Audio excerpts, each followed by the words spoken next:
So in this video, I will share the exact step-by-step process that helped me generate 2 million plus views on my very first podcast episode. By using this exact system, we were able to generate more than 1.4 million views on a single video and 55,000 views on the podcast itself. Now, if you don't know me, my name is Mokshit Saini and I co-own Mango Finds, and we help people get more views and make more money through content. So before I get into any results, I just want to say that in this step-by-step process method, I have not only included the ways and the methods that worked for us and helped me generate 2 million plus views, but also the methods that are working for different podcasts around the world. For example, podcasts like Williamson's, Joe Rogan's, Diary of a CEO, just to name a few. So I have basically combined a lot of different methods that a lot of different podcasts are using to grow their audience. So let's just get into the results straight off the bat. This is the podcast. We have 53,000. I think the podcast is around 57,000 now.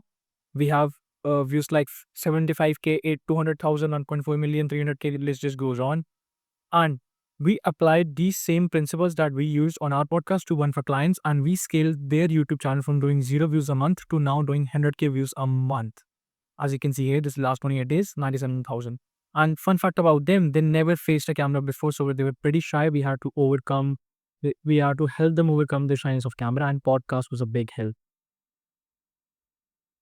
Alright, so this is the step-by-step breakdown where I not only show you what to do, but also how to do it. Let's just get into it. So the first step is decide your niche. So the thing is, if you want a lot of views on your podcast, if your whole goal is to get a lot of views, you should go with a broader niche, something like this. If you don't know her, she is, I believe, an OF model and she makes a lot of entertaining content. So if you want a lot of views, you should be either entertaining, motivating, or I would say controversial, or a figure that people just genuinely hate. Something like Andrew Tate is a great example. A lot of people hate him, a lot of people love him. Doesn't matter. Because of his controversial views, he is very, very famous. So if your goal is to get a lot of views, be entertaining, be controversial. But if you are looking for conversions, meaning you want people to buy your coaching program or want people to buy your SaaS product, whatever it is, if you want conversions more than views, you should go for something that is niche centric. What I mean by that is, a great example of that is this podcast by Dan Henry. Fun fact, the guest on this podcast is actually our client, Marcel Fernandez. Great guy, by the way. And here, Dan Henry and Marcel are talking about how they made $39 million from doing online coaching. And they're just sharing their secrets about marketing, sales, and every single thing in between. This is a very niche-centric podcast. Not a lot of people are going to watch it, but the people who are going to watch it is going to be they're going to be very prone to buy something from Dan. Even if they don't buy anything from Dan, he's going to seem more trustworthy and credible because he is talking about very niche stuff not a lot of people understand, and he will seem like an expert of what he's talking about. So this step is be controversial. I know a lot of people may not like it. I also don't like it, but if you want to use the sad realities, you have to be controversial. But what you actually believe in. Talk about what you actually believe in. Don't go out and just say something that you don't believe in, but you know it's controversial. Talk about something you believe in. A great example of that would be this shot. So we talk about reality of Pakistani food. Basically, the guest was telling us how he went to Pakistan, and if you don't know, India and Pakistan are great rivals, and if Indian is talking about something bad about Pakistan, is gonna go viral because it's very controversial. So he was basically saying how the Pakistani food is all non-vegetarian. You can't have any vegetarian food. As you know, Indians are vegetarian people. So you can't have any vegetarian food. It's, a lot of meat there.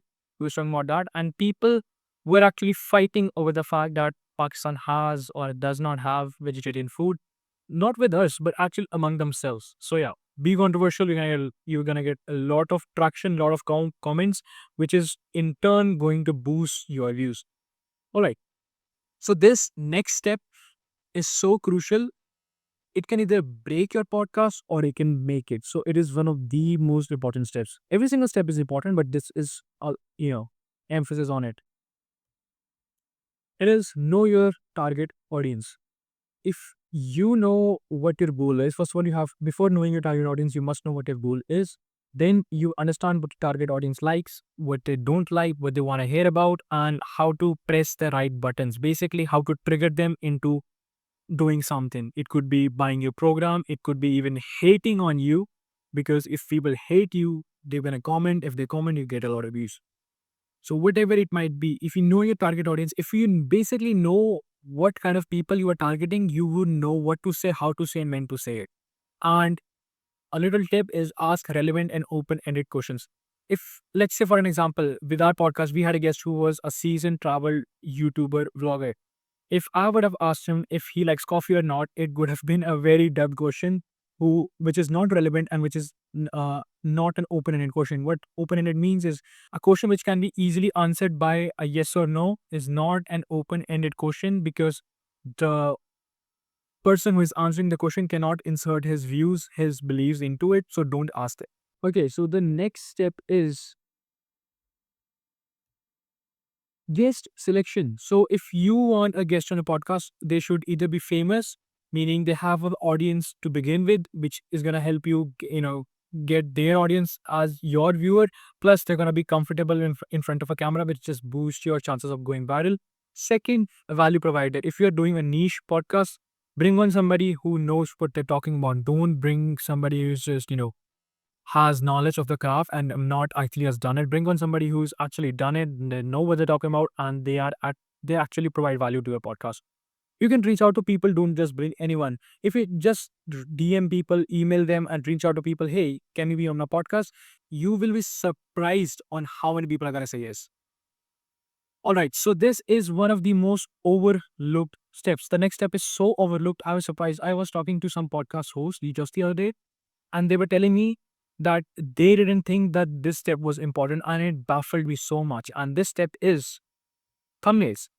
Basically, if you have a podcast on YouTube and you want it to go viral through YouTube, you should create high CTR thumbnails. High CTR means basically click through rate, how many people are seeing your video on their feed and how many of them are clicking it. The higher the CTR, higher the views. And great example of what a good thumbnail looks like is these two. This is our podcast. This is a podcast where Alex Hormozi is present.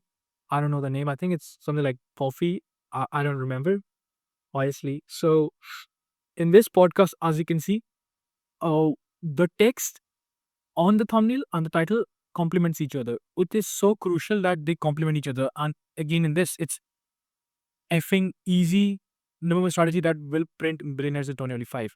Basically, the title and the thumbnail complements each other. What I mean by that is they actually add more context. Your text in your thumbnail or your graphics in your thumbnail should be a little overview what the video is going to be about, and the title of it video should be more context to what you're trying to say in thumbnail. So in this, if we take this for an example, it's effing easy. Normal strategy to print millionaires on 2025. So basically, what the title and the thumbnail is telling us, that is so easy to implement this strategy that will make so many millionaires in 2025.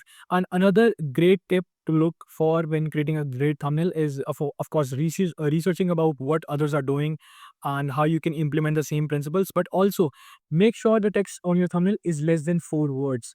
As you can see, it's 3 words. Ours is bit longer, but the title justifies it. And another example would be this thumbnail.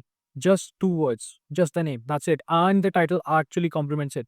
Ash Trevino, I don't know how to say it, the worst mom on TikTok. Basically, we look at the thumbnail and you wonder, you may know her, but you don't know her. You just wonder who is she? And the name is there, Ash. Oh, okay, who's Ash? She's apparently the worst mom on TikTok, and it pushes you to click the video and see why she is so bad. So yeah, that was that. Okay, the next step is, okay, so if you are not doing this step, you should stop doing your podcast entirely, because every single big podcast that exists in 2025 is heavily investing on this step, and it is so simple yet so important.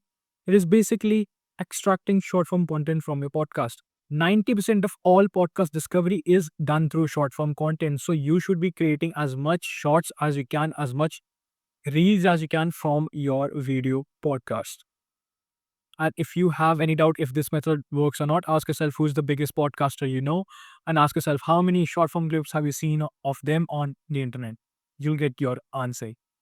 Okay, so another great point is create an outro and an intro. Intro is basically hook of a podcast, and hook is basically highlighting the controversial parts or any part of a conversation within the podcast that compels the viewer to stay to watch the whole thing, that creates curiosity and urges them to just watch the whole thing altogether.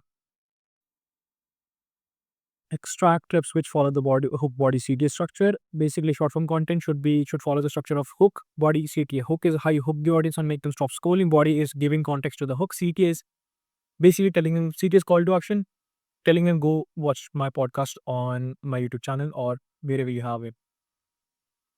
Okay, so another point is hire good editors. You should invest a lot of money in hiring good talent because it actually pays off. I've seen a lot of great podcasts that have guests like Andy Elliott, that have guests like Russell Brunson, and they don't do a lot of short form stuff and they don't have good editors, and it just kills the reachability and the potential the podcast has. So it's so important. All right, so this is the last step.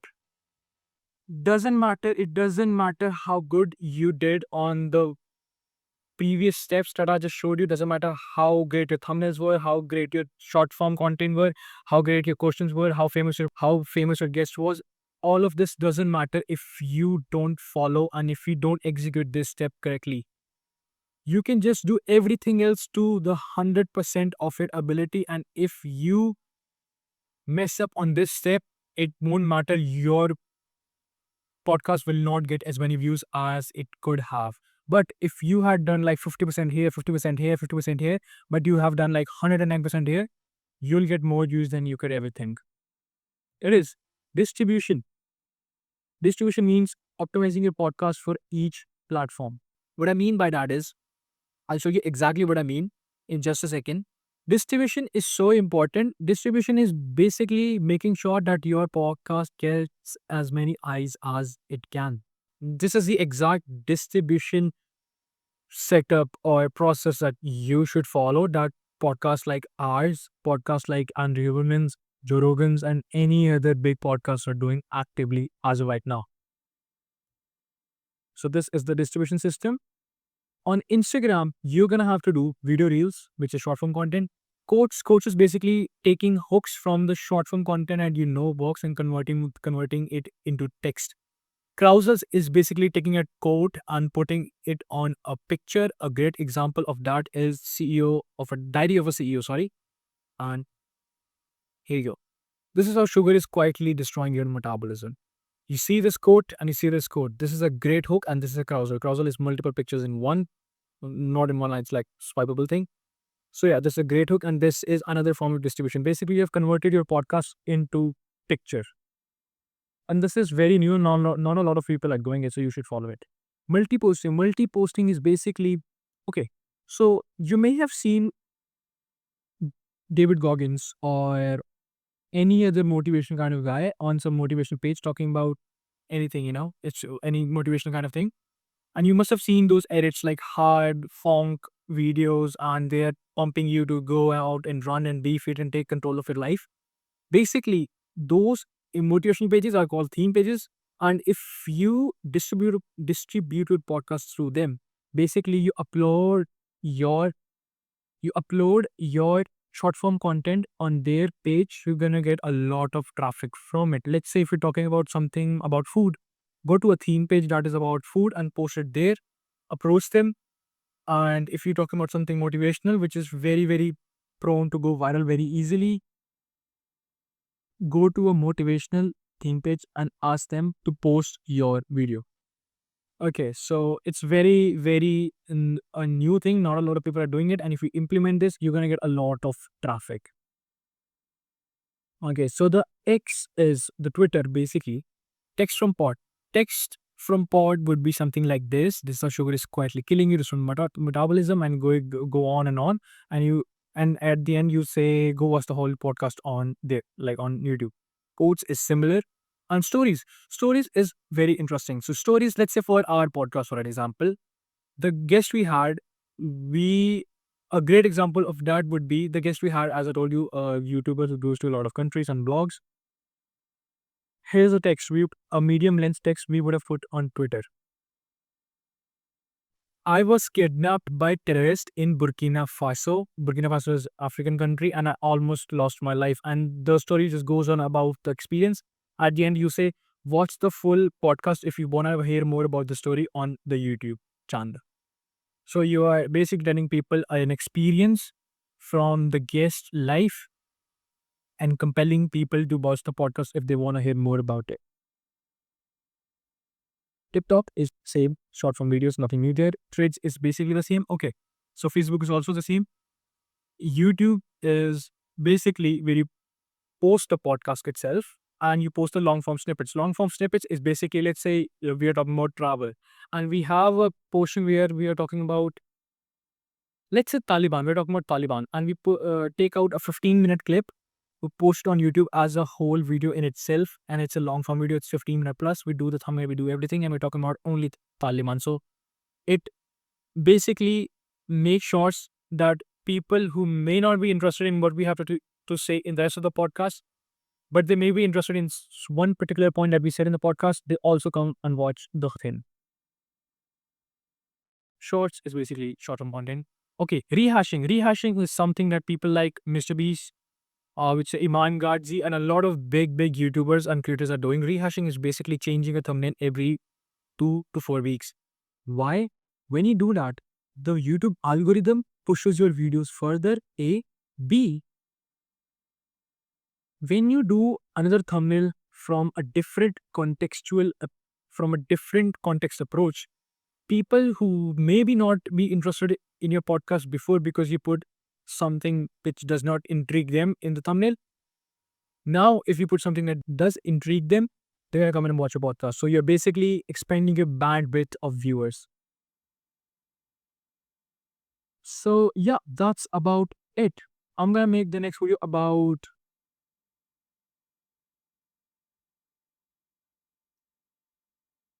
So yeah, that's about it. If you implement these, all of the step by step, if you implement all of... So this is the whole step-by-step process on how to get a lot of views and conversions on your podcast. I guarantee you, if you implement these principles within 90 days, you're going to see an exponential growth in your podcast, and you're going to see why it works for its. And if you have any suggestion of what should I make the next video about, let me know in the comments. And yeah, peace out. See you in the next one. So this was the exact step-by-step process on how to get a lot of views on your podcast. I guarantee you, if you follow this exact step-by-step methods, you're going to see an exponential growth in your podcast in less than 90 days.